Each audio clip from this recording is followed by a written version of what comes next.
Well, greetings and salutations, everybody. Welcome to the John Campea podcast on this fine Sunday.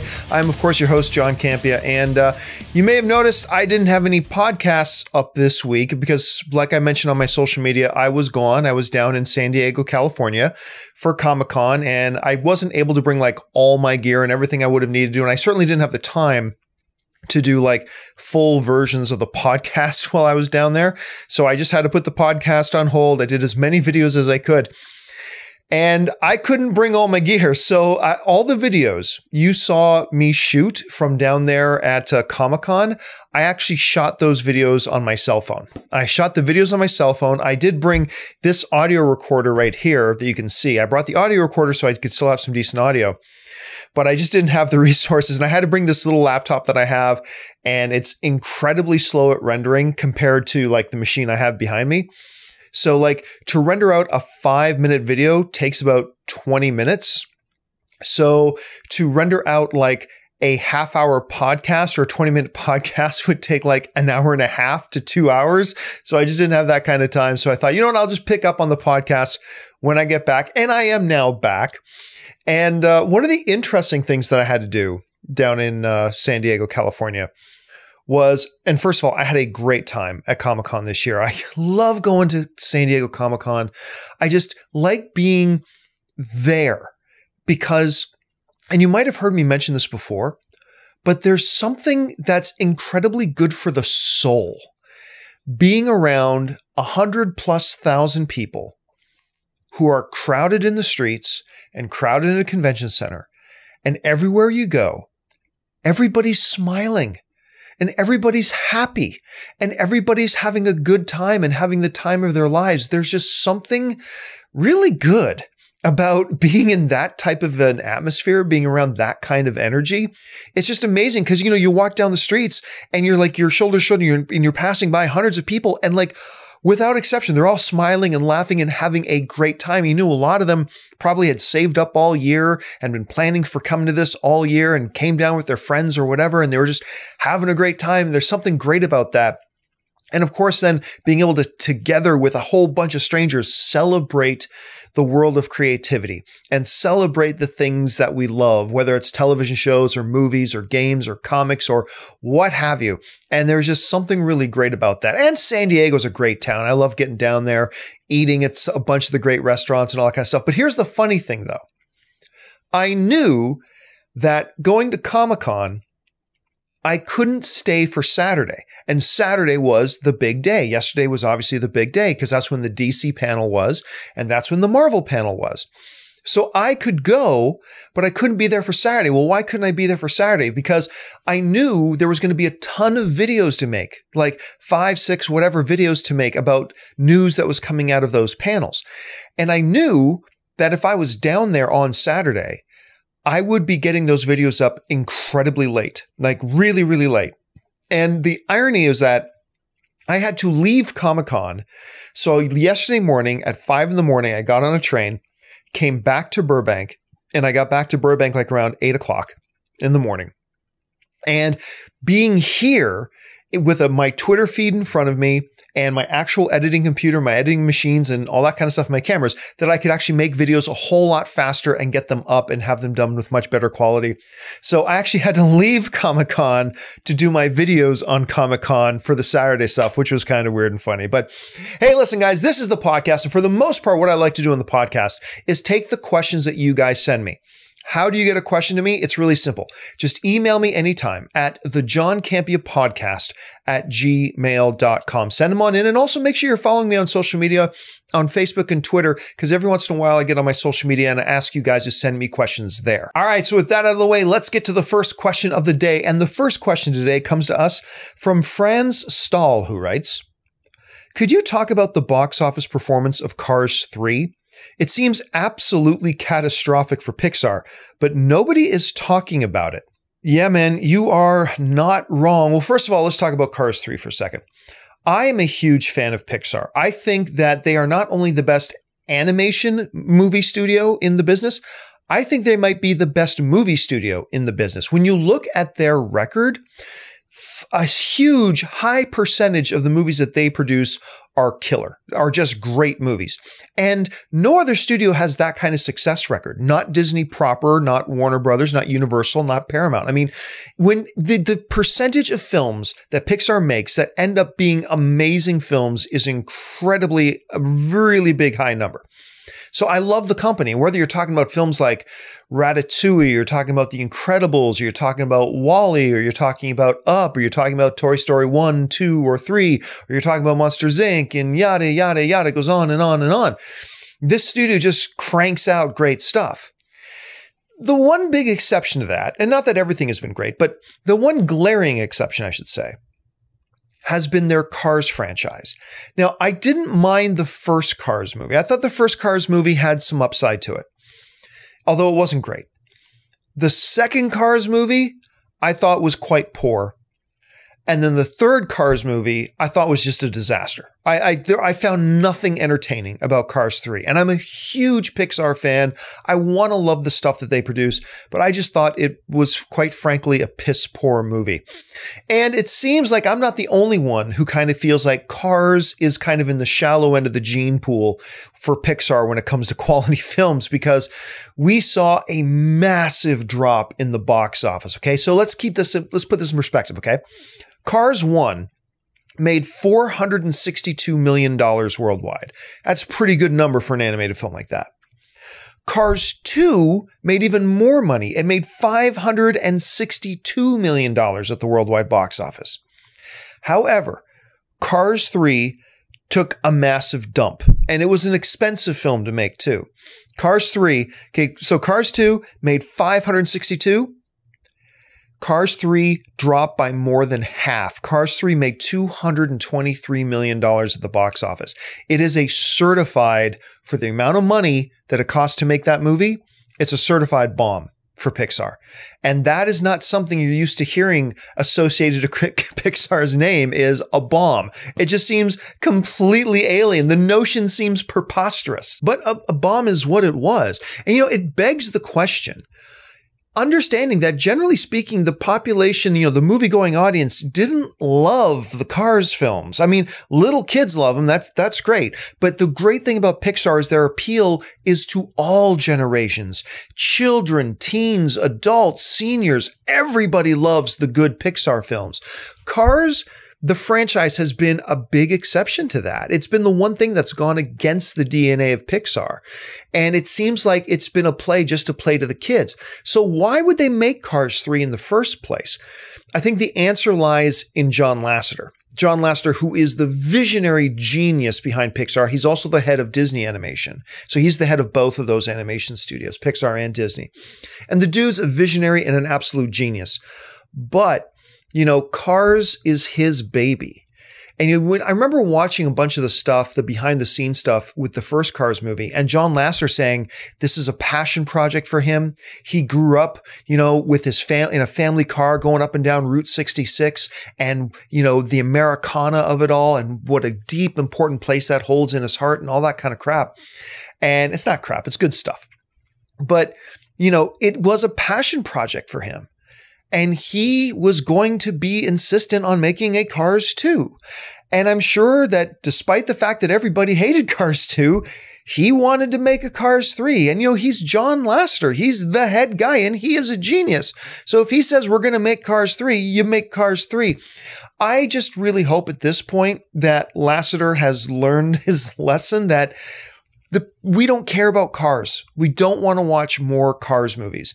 And I think with this one taking a financial bath, it's probably going to be the last Cars movie we see, notwithstanding maybe some short films or some straight to home video stuff that they might do in the future. But as far as big budget feature film, big major release films goes, I think thankfully this will be the last Cars movie we see. All right. Thanks a lot for the question, man. The next question comes to us from Michael Pement, who writes, "Hi, John. I love the show. Thank you so much, Michael. I watch it every day. What are your thoughts on the trailer for Darkest Hour? It looks like Gary Oldman could be getting his first Oscar, though, like you say, we won't really know until we see the movie. Thanks." All right. Thanks for the question, Michael. Yeah. For those of you who don't know what he's talking about, a new trailer last week came out for Darkest Hour, which is a look at Winston Churchill, and making movies and TV shows featuring Winston Churchill seems to be all the rage these days. I mean, with The Crown on TV, John Lithgow plays Winston Churchill in The Crown. He's great, by the way. You should check that out. So Gary Oldman is taking his turn at bat with playing Winston Churchill. And the trailer blew me away. It looks amazing. You know, one of the things that threw me off in the trailer, though, a little bit, was seeing J.K. Simmons. Now, seeing J.K. Simmons in anything is awesome. It's great. We just watched him, obviously, yesterday in that Justice League trailer, which is great to see him in there, too.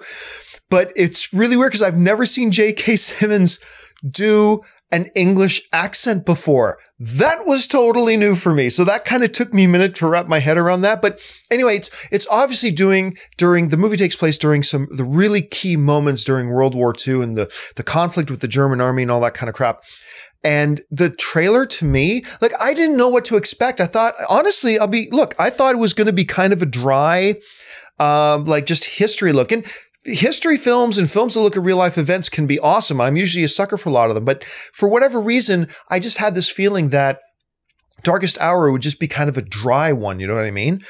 But the trailer is anything but dry. And I had to remind myself a couple of times that the dude playing Winston Churchill was actually, you know, Sirius Black. I mean, it was Gary Oldman himself. And that's just how good he's pulling that character off, because every scene he's in, it's like, you got to remind yourself again, that's Gary Oldman. That's Gary Oldman. And then he just plays it so well that even though it's just a trailer, you're getting sucked into the performance. And it seems like they did a really great job of playing with the tension and the scenario and the context. And it feels great. Now, look, again, I always like to say this. We've seen plenty of great trailers to bad movies. I'm not saying this movie's going to be awesome, but the trailer has been awesome so far. Gary Oldman looks incredible in it. I am really excited about this film now. I was curious about it before. Now I'm full-blown excited for it. Now, as far as the question goes, could this finally be Gary Oldman's Oscar? Well, I mean, there's two big things we got to keep in mind. Number one, we actually haven't seen him yet. I mean, maybe those are just his best moments in the trailer, and maybe he's not all that good in the movie, so we'll have to wait and see, although I suspect he's probably awesome in it. The other big thing, though, is we're still a couple of months away from Oscar season when the real contenders come out. So the question isn't really going to be how good is Gary Oldman. And this is what makes Oscar season always so tricky. The question ain't how good is Gary Oldman in this movie. The question is how good is everybody else in the movies they're going to do, in these Oscar award season movies that are going to be coming out in a few months. That's going to be the big question. And if Gary Oldman, though, if he comes across in the entire movie the way he does in the trailer, then yeah, I'm going to say he's got a shot. But again, it's impossible to say until we see the rest of the contenders. But if you have not seen the trailer for Darkest Hour, get on YouTube, check it out. I'm sure you're going to be glad that you did. All right, let's move on to the next question. And the next question comes to us from Keith O'Neill, who writes, going on what you said about The Force Awakens opening weekend record, do you think The Last Jedi has a shot at even coming close to it? I think it will ride the momentum from The Force Awakens and come up a little short, maybe around 220 million opening weekend. The Force Awakens had Phantom Menace level hype around it, which I don't think we will ever see again. Thanks a lot for the question, Keith. Yeah, when you think about the opening weekend box office record that The Force Awakens has, it's kind of mind-boggling how big the number is, because consider this. I mentioned this in a podcast last week too, but think about this. The number 3 all-time opening weekend box office is The Avengers. That made $207 million. The second place movie only beats it by $1 million. That's Jurassic World, which made $208 million. The distance between second and third is $1 million. Then The Force Awakens, I believe it's $247 million. Beats second place by almost $40 million. That is astronomical. Now, what we talked about a little over a week ago was, is it even physically possible for a movie to do much better than that on opening weekend? When you talk about the limited number of theaters and the limited number of seats and the limited number of hours in the day that can actually play screenings of a movie, like, can we ever actually see a movie break the record of The Force Awakens just from a physical point of view, from a practical point of view? Is it even possible? Even if everybody wanted to see the movie opening weekend, can it actually be facilitated? And that's a really great question. Now we talk about, is it possible that The Last Jedi, Star Wars Episode 8, could it possibly be a threat? And I don't think it is. I really don't. Now, I do believe Star Wars The Last Jedi is going to make north of $200 million. It might even become the second biggest opening weekend box office of all time. But I don't know if it can catch The Force Awakens, not because of the physical limitations of theater sizes and all that kind of nonsense, but more because something you mentioned in your question, the amount of hype that went into The Force Awakens, because it wasn't just a Star Wars movie. It was the first new Star Wars movie in forever, when for a long time, a lot of us thought we were never going to see another Star Wars movie again, because George Lucas said after Revenge of the Sith, that's it, we're done, not going to do it anymore. And so not only had it been forever, and not only had we thought we were never going to see another one again, but a lot of people, myself included, were looking at getting us new movies to get us past the prequels. I mean, so there's that as well. So you have all of that on top of just the natural buzz and natural, power of it just being a Star Wars movie. And can that be captured again? I don't know that it can. Look, Star Wars The Last Jedi is going to do crazy good business. I believe it's going to, top Jurassic World. But, when you consider all the stuff, from nostalgia to excitement to the how long everybody waited to trying to get over the disappointment of the prequels and all that kind of stuff, it's like it was a perfect storm to not only break the record, but demolish the record thoroughly. And while the new Star Wars movie, The Last Jedi, certainly has all the excitement of it being a new Star Wars movie and all the excitement of it being a big popcorn summer blockbuster that everybody's excited for, it doesn't have those same elements that The Force Awakens had going for it, because we just had a Star Wars movie last year in Rogue One, and then we just had one a year before that in The Force Awakens. We're now well past the prequels. It's a different era now. So I kind of agree with the sentiment of your question. I do believe that The Last Jedi will do extremely well. It'll maybe get 210, 220 to break, to go past Jurassic World, to go past Avengers. But I just don't know that $247 million number is something that is even remotely realistic. But who knows? Maybe they'll crank out a couple more trailers and they'll be the best trailers anybody's ever seen in their lives. And it might change the narrative. For now, I do not think that The Last Jedi will catch The Force Awakens. Thanks a lot for the question. All right, we move on to the next question. And this next question comes to us from Dan Lynn, who writes, I noticed you gave your ranking of the Spider-Man movies, but I want to know, what's your ranking of the 3 actors to play Spider-Man? I remember when Civil War had just hit theaters and you said it was too early to say Tom Holland was the best Spider-Man portrayal, but now he has had a Spider-Man movie all to himself. How do we compare him to Tobey Maguire and Andrew Garfield? Yeah, that's a fair question. I gave my rankings of how I would rank the Spider-Man movies. To me, the number 1 Spider-Man movie is still Sam Raimi's Spider-Man 2. I still think that's the best one. But I do believe the new Spider-Man Homecoming is the second best one. And I go back and forth on third place because sometimes I say Sam Raimi's Spider-Man 1 is in third. Sometimes I think, no, Mark Webb's The Amazing Spider-Man 1 is in third. Today, I'm going to go Mark Webb's The Amazing Spider-Man 1 in third, then Sam Raimi's Spider-Man 1 in fourth. Then in fifth place, we've got The Amazing Spider-Man 2. And then in dead last, we have Spider-Man 3. That's how I would rank the Spider-Man movies. But how do we rank the performers? Okay, there are 2 different questions that I'm not quite sure which question you're asking, but there are 2 possible questions. Question number 1, out of Tom Holland, Tobey Maguire, and Andrew Garfield, who is the best actor? Then the other possible question is, out of those 3 guys, who gave us the best performance in a Spider-Man movie? Because those are 2 different questions, and I would give them different answers. Because if you were to ask me just straight up, out of those 3 actors, Spider-Man or not, who is the best actor? How would we rank them as actors? To me, no question, Andrew Garfield's the best actor out of the three of them. This guy should already have an Oscar on his mantle, to be honest with you. I think he got robbed for his performance in The Social Network. He should have won Best Supporting Actor that year, but whatever. And he's got a couple of, and then he was in Hacksaw Ridge last year when he did get nominated for Best Actor for that, I believe. I have well deserved that he got nominated. The dude's incredible. He's going to have Oscars on his mantle soon enough. So to me, no question, Andrew Garfield is the best actor overall in that group. Next, I would put Tobey Maguire, and then next, Tom Holland. That's not a knock on Tom Holland, but Tom Holland doesn't have a big enough body of work yet to really say, to put him above a Tobey Maguire, who does have a larger body of work. So that's how I would rank them as far as just straight up who's the best actor. However, my answer would differ if we're just going on who does the best Peter Parker / Spider-Man. Who gave us the best incarnation of Peter Parker / Spider-Man?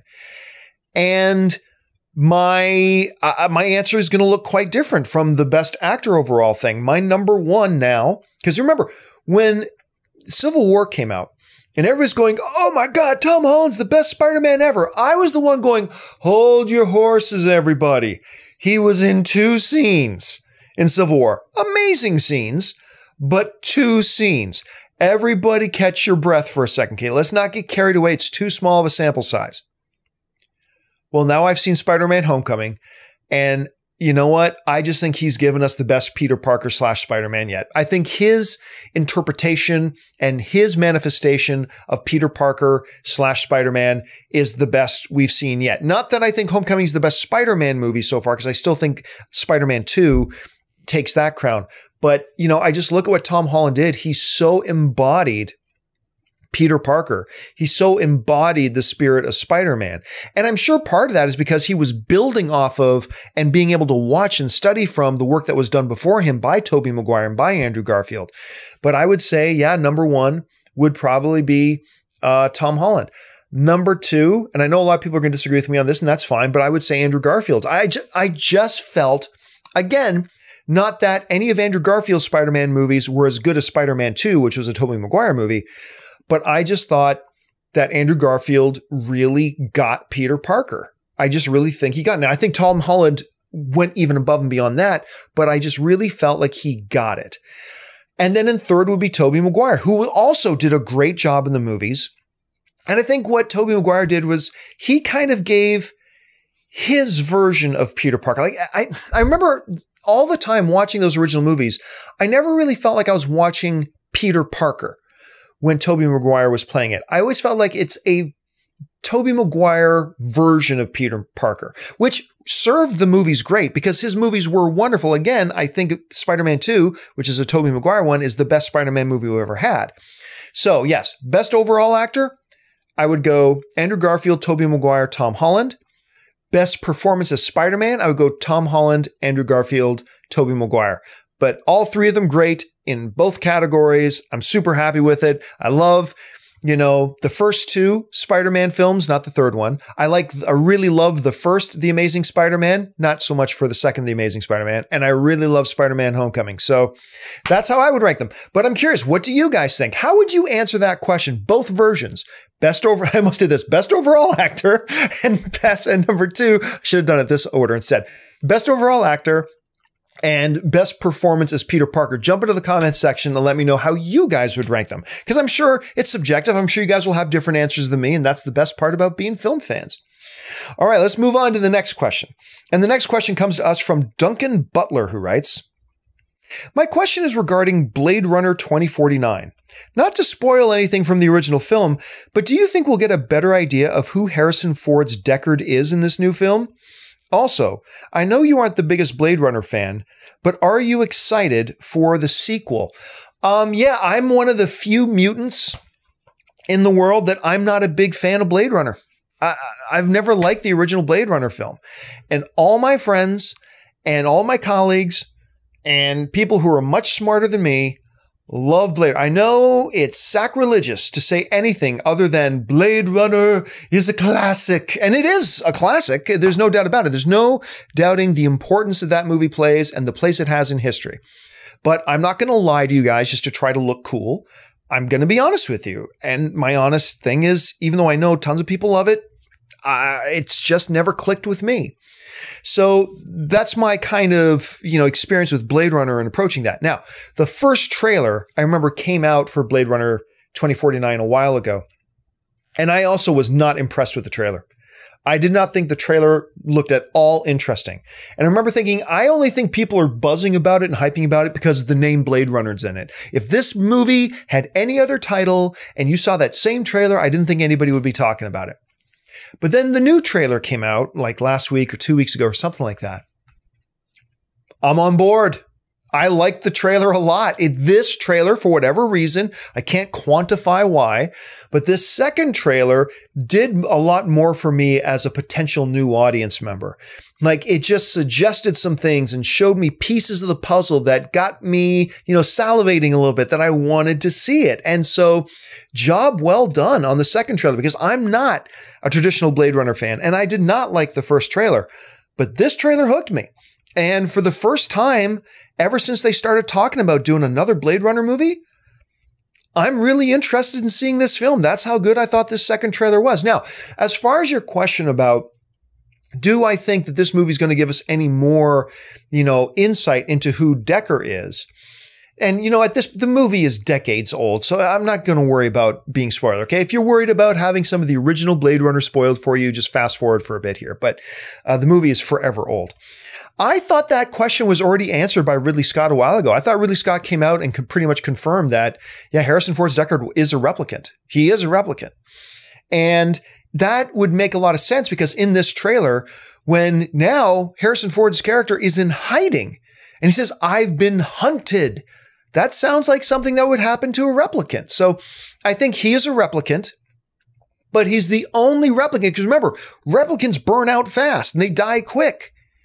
And I think the reason he's in hiding, and I think the reason Harrison Ford's character is going to be important to the movie is because there's something different about Harrison Ford, and they want to find him and capture him to figure out, why does he, as a replicant, live so long when all the other ones don't? That's kind of what, I'm just speculating. I'm just guessing. I don't have any insider information on the movie. That's just my guess, but I think that's the way they're going with it. And if it is, I'm really fascinated by it. And if it's not, I'm sure they have something else in mind too. So yeah, sign me up. I'm all on board for this new Blade Runner movie, and that's what I think they're going to do with the Harrison Ford character.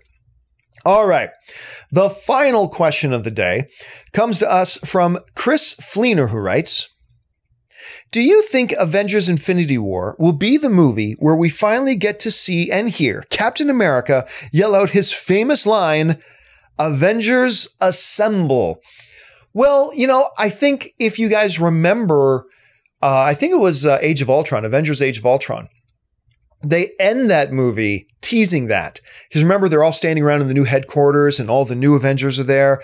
And Captain America goes, "Avengers!" And he's about to say something, and then the credits roll, right? I think that was a really cute thing for them to do. Marvel did their big panel yesterday at Comic-Con.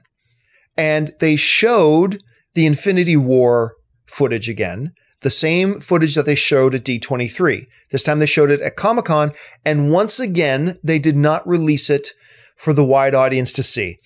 I'm cool with that. I mean, I'm butthurt about it because I want to see it badly, but I'm cool with it. They're not ready for the whole world to see it yet. I get it. That's totally fine. That's their call. No problem. I get it. I can be patient. The movie's still a long ways off. I can wait. I'm sure I'm going to see a lot of stuff between now and when the movie eventually comes out, so I'm cool. I'm just excited to see it, that's all.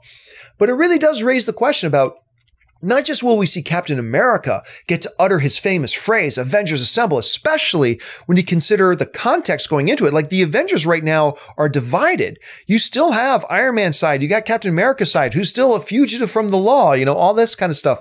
So there brings more additional symbolic meaning to then Captain America stepping up and not just saying to Avengers, but saying to a divided Avengers, "Avengers Assemble." I mean, that would be, I'm getting goosebumps just thinking about it. Like, you can't see, but honestly, I'm getting goosebumps just thinking about it. That would have added symbolic meaning. It would be really, really cool to see that.